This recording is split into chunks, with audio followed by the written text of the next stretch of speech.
Ya, masih dewasa Ramadan 1434 Hijriah, rahmat semesta alam. Itu dia tadi di segmen awal tausiah yang diangkat dengan tema keikhlasan, bagaimana cara Nabi Muhammad untuk belajar meraih kemuliaan dengan belajar juga ikhlas. Ya, menarik sekali ya tadi yang disampaikan ya Wahyu, bagaimana Nabi Muhammad mengajarkan kita bagaimana untuk mempunyai jiwa yang pemaaf. Jiwa pemaaf. Dan juga tidak ikhlas. Semua orang memiliki jiwa pemaaf loh. Dan untuk bisa mulai ke situ itu sangat sulit sekali ya Wahyu. Itu sangat susah. Dan tadi juga sudah sedikit dijabarkan oleh Pak Mahfud MD, yang sekaligus kita akan mulai lagi di segmen berikutnya. Nanti juga akan ada tanya jawab atau dialog interaktif antara Ustadz Abu Sangkan dan juga Pak Mahfud MD dengan jamaah yang ada di tausiah. Kita lanjutkan kalau begitu tausiah bersama Ustadz Abu Sangkan dan Mahfud MD.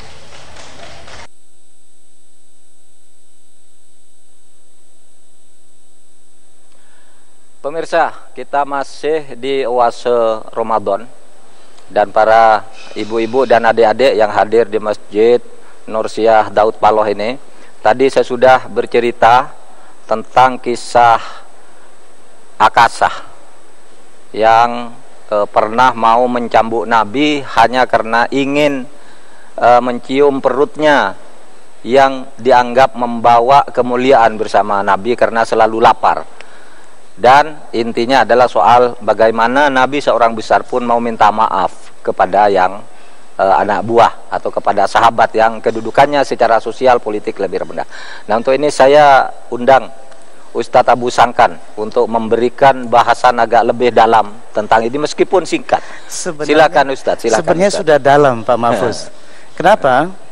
Walaupun Pak Mahfuz tadi ngobrolnya santai, tapi irama-irama keimanan, kemudian sentuhan-sentuhan, ketika hati terbuka, maka kisah itu masuk ke dalam, karena kisah itu bukan dongeng. Karena kisah itu bukan cerita hayal, karena berupa peristiwa. Peristiwa yang dilakukan oleh Nabi adalah peristiwa perilaku sinar ilahi, peristiwa yang muncul dari getaran-getaran bimbingan ilahi berupa wahyu, yaitu af'aliyah atau kauliyah. Kalau kalimat itu muncul bukan dari pikiran, bukan dari hawa nafsu, berarti wahyu. Yang disampaikan oleh Pak Mahfuz adalah wahyu, perilaku Nabi, peristiwa Nabi. Wa ma yantiku anil hawa in huwa illa wahyuha. Jika motivasi hidup kita berasal dari wahyu, berarti bukan berasal dari pikiran Nabi, bukan dari hawa nafsu Nabi. Maka menggetarkan. Ketika saya lihat tadi Pak Mahfud cerita, kalau boleh nangis bengok, tadi yang bengok tadi Pak Mahfuz, sehingga hampir-hampir saja air mata keluar, ya kita kerasa tadi kan. Sebenarnya yang muncul dari lisan Pak Mahfuz yang disebut atharul haq tantiku alai, athar dari Allah, karena dikisahkan dengan benar dan sederhana. Cerita itu tidak perlu terlalu hebat-hebat, simple-simple, tapi berasal dari athar. Baca Quran, walaupun itu Quran, jika tidak ada atharnya, makanya baca Quran pun harus menggunakan hati yang jernih. Quran tidak boleh dibaca dengan hati yang kotor. Ada dorongan Pak Mahfuz sudah dari rumah merencanakan, beliau pasti tertarik dengan kisah ini. Sudah ada riqah, sudah ada getaran yang akan disampaikan. Makanya banyak orang menggebu-gebu menceritakan sesuatu, memotivasi orang, tetapi kenapa kok tetap tidak mampu mereka berbuat baik, walaupun yang ngomong sudah berteriak-teriak. Kalimat langkah per langkah, seandainya ini diserap, makanya dikatakan bahwa hati manusia mampu menangkap itu. I'lam annal qalba yasiru ilallahi azza wa jalla wa daril akhirah wa yakshifu an tariqil haq wa an qita'it tariq. Ketahuilah hati itu sebenarnya mampu menembus, mengarah menuju Allah dan mengarah ke alam akhirat, dimensi akhirat. Kisah Nabi itu sudah sekian ribu tahun, 1400 tahun lebih. tapi dimensinya mampu kita tangkap, sehingga terasa getaran itu. Sehingga kita ambil hikmahnya, betapa seseorang yang melihat pada zaman itu imamun adil, imam yang adil. Pada kisah sekarang sebenarnya kalau kita mungkin Bapak ini melihat kondisi masyarakat atau pemimpin kita ini yang kalau kita bandingkan sudah nggak bisa dibandingkan lagi jauhnya, ya. Kenapa? Karena tadi itu ruhnya sudah mati, hatinya sudah mati. Nah, ini yang mungkin barangkali saya akan ambil tarik kesimpulan, sehingga kita akan bawa persiapan Ramadan kita, persiapannya ini sebenarnya, yaitu hasil daripada kejernihan hati, mampu menangkap detak-detak rohnya Quran yang akan kita baca nanti. Yang kedua, hikmah yang tadi adalah bagaimana kisah Nabi begitu mampu berani, seorang pemimpin besar dunia sepanjang zaman sampai akhir nanti, beliau berani mengatakan, siapa yang pernah saya sakiti? Kira-kira pemimpin kita berani nggak bilang seperti itu? Nggak usah begitu deh. Orang tua kepada anak, berani nggak? Anakku, adakah kata-kata papamu yang menyakitkan kamu karena ketidaksengajaan dan segala macam? Seandainya kita meniru satu rumah tangga saja, kepada istri berani nggak? Istriku, aku pernah nyakitin kamu, bisakah kau maafkan saya? Kita keluarga kecil aja dulu, jangan negara. Seandainya kita mampu seperti itu, kita akan bisa merasakan getaran-getaran yang akan terbuka hati kita. Rasul sampai mengatakan, silman qata'ak wa ahsin ila man asa'a ilaik. Ditambahkan dengan hadis ini, sil, sambungkan sesuatu yang terputus, yaitu silaturahmi. Seandainya dia membenci kamu, wa ahsin ila man asa'a ilaik, tetap kau sambungkan. Silaturahim menyambungkan rasa. Walaupun kita tidak langsung ketemu orang itu, ada satu rasa yang bisa kita sambungkan. Silatun, kesambungan. Rahim, yaitu sayang. Sayang itu dimensional yang bisa menembus ruang dan waktu. Rasa sayang ini bisa ditangkap oleh kucing. Di saat saya punya kucing, Pak Mahfuz, namanya Elsa kebetulan.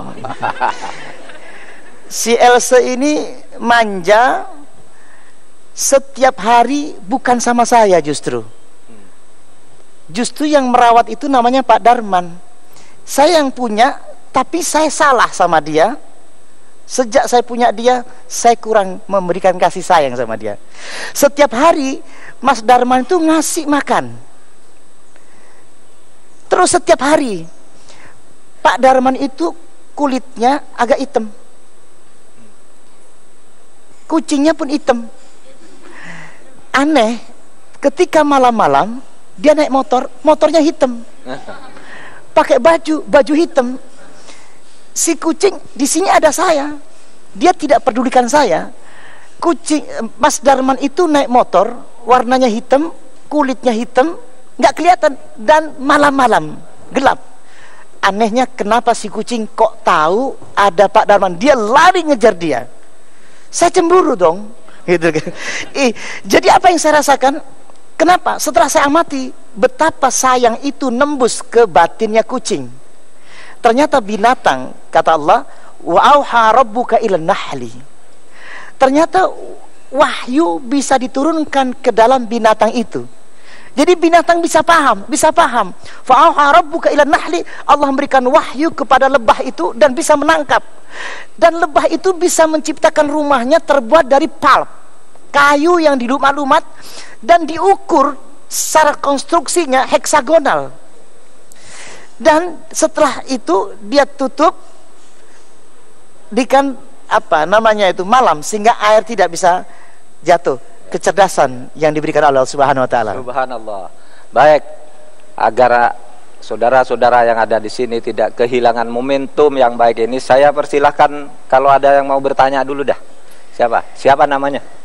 Assalamualaikum warahmatullahi wabarakatuh. Waalaikumsalam. Nama saya Fauzan dari Fauzan. kampus UIN Universitas Islam Negeri Jakarta Syarif Hidayatullah, Fakultas Syariah dan Hukum. Saya ingin bertanya menyikapi dari cerita yang tadi dari Bapak Profesor Mahfud. Kita tahu bahwa Indonesia ini memiliki suku bangsa yang berbeda-beda, otomatis memiliki watak dan karakteristik yang berbeda pula. Dari cerita tadi, bagaimana menyikapi apabila kita dizolimi? Apakah kita harus maafkan atau membalasnya dengan keburukan atau membalasnya dengan kebaikan, seperti halnya cerita yang disampaikan oleh Bapak tadi mengenai Nabi Muhammad? Karena kan boleh dibalas dengan hal perbuatannya itu. Apakah kita harus memaafkan? Karena melihat Indonesia ini watak yang berbeda-beda gitu. Ya. Cukup sekian. Baik, ada lagi enggak dari ibu-ibu nih? Silakan, Bu.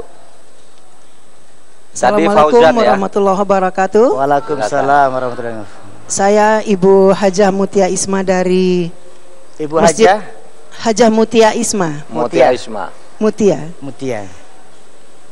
Dari Majlis Taklim Masjid Al Muhajirin, Ya. Kompleks Seknek, Pinang, Tangerang. Ya. Yang ingin saya tanyakan dalam hal saling memaafkan tadi, Pak Ustadz. Ya. Karena memaafkan dan saling memaafkan itu, siapa yang memberi maaf dan siapa yang meminta maaf, mana yang lebih baik, dan identik dengan sabar. Kita dianjurkan untuk fasbiru wasobiru warobitu, tetap dalam kesabaran, tapi hal demikian susah untuk kita mengamalkannya. Untuk itu saya menanyakan,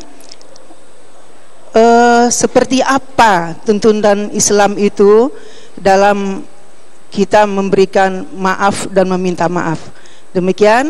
Assalamualaikum warahmatullahi wabarakatuh. Baik, Waalaikumsalam warahmatullahi wabarakatuh. Saya kira jawaban nanti akan diberikan oleh Pak Abu, apakah mau sekarang atau ditunda. Silakan, Ustadz Abu.